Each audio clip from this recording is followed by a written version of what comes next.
Hanımar pek ki hani böyle de bunu bildim. Hanımar kaç kalori suç hangi problem bil. Hanımar elvinyet. Hel.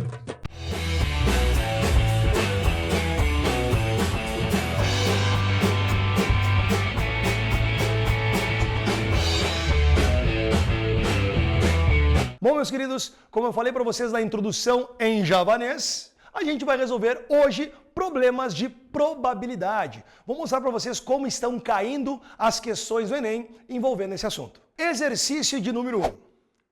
O diretor de um colégio leu numa revista que os pés das mulheres estavam aumentando. Há alguns anos, a média do tamanho dos calçados das mulheres era de 35,5 e hoje é de 37.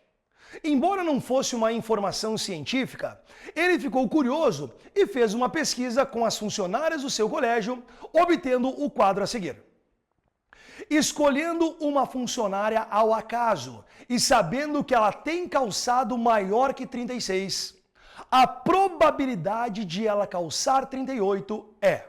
Pessoas, não esqueçam, probabilidade sempre vai ser dado por aquilo que eu quero dividido por aquilo que eu tenho. Ou seja, número de elementos do teu evento dividido pelo número de elementos do teu espaço amostral. Pessoas, observando a tabela, vocês concordam comigo que eu tenho 14 mulheres que calçam mais do que 36? Sim, 3 mulheres que calçam 37, 10 mulheres que calçam 38 e uma mulher que calça 39. Agora, entre essas 14 mulheres, eu não quero escolher aquelas que calçam 38?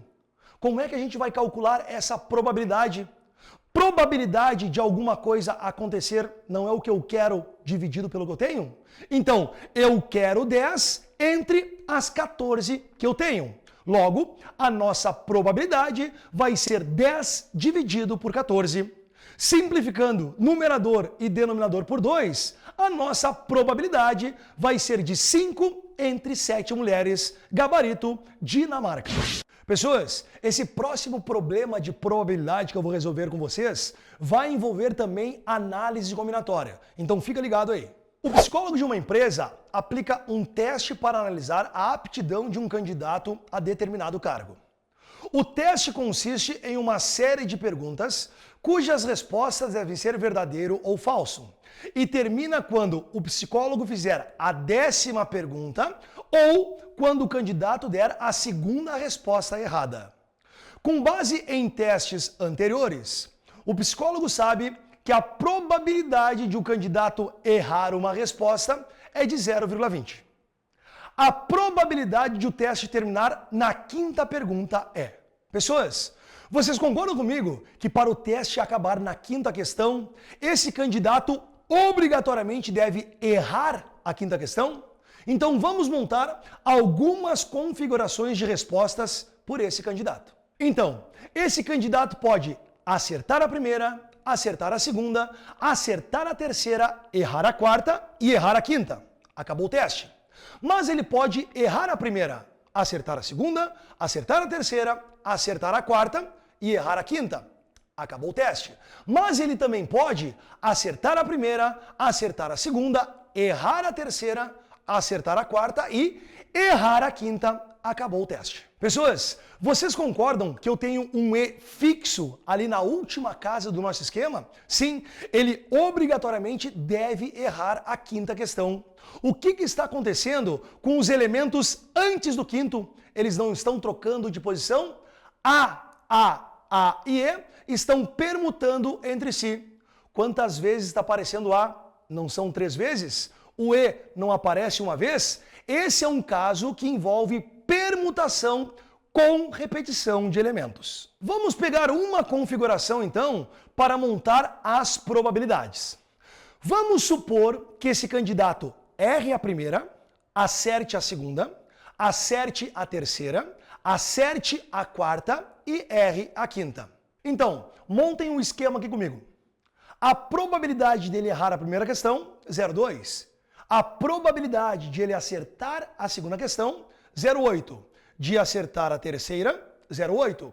De acertar a 4ª, 0,8. E de errar a 5ª, 0,2. Pessoas, não esqueçam, ele tem que errar a primeira e acertar a segunda e acertar a terceira e assim por diante. Esse conectivo E aqui na matemática é um conectivo de multiplicação. Multiplicando 0,2 vezes 0,8 vezes 0,8 vezes 0,8 vezes 0,2, a gente vai chegar em 0,02048. Pessoas, tomem cuidado que tem uma alternativa para te marcar. Só que não esqueçam que a gente tem que permutar aqueles 4 elementos que antecedem a quinta questão. Então vamos multiplicar esse 0,02048 por uma permutação de 4, sendo que um desses elementos aparece 3 vezes. Só para relembrar, como é que a gente permuta elementos repetidos? A gente não tem que calcular o fatorial do total de elementos dividido pelo produto entre os fatoriais dos elementos repetidos? Nesse caso, não é apenas um elemento que se repete, ou seja, o A não aparece 3 vezes? Então, como fica a nossa permutação? Permutação de 4, sendo que o A aparece 3 vezes, vai ser igual a 4 fatorial dividido por 3 fatorial.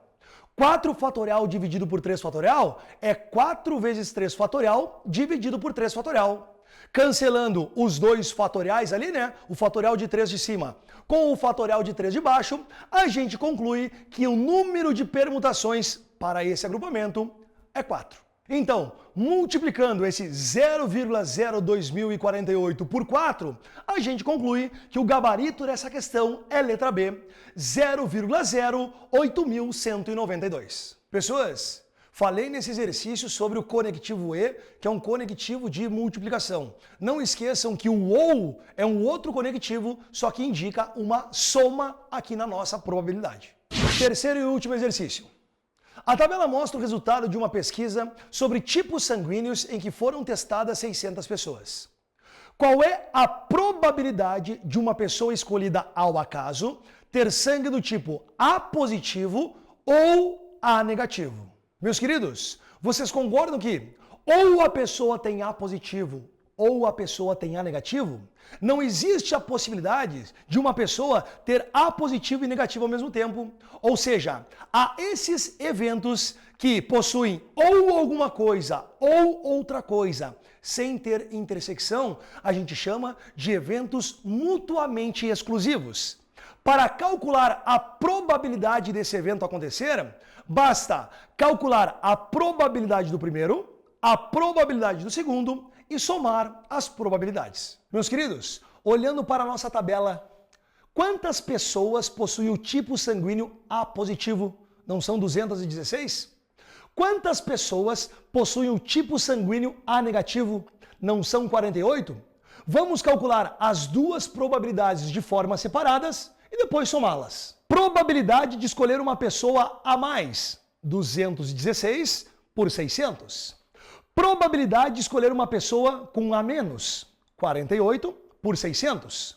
Qual a probabilidade de escolher uma pessoa com A mais ou A menos?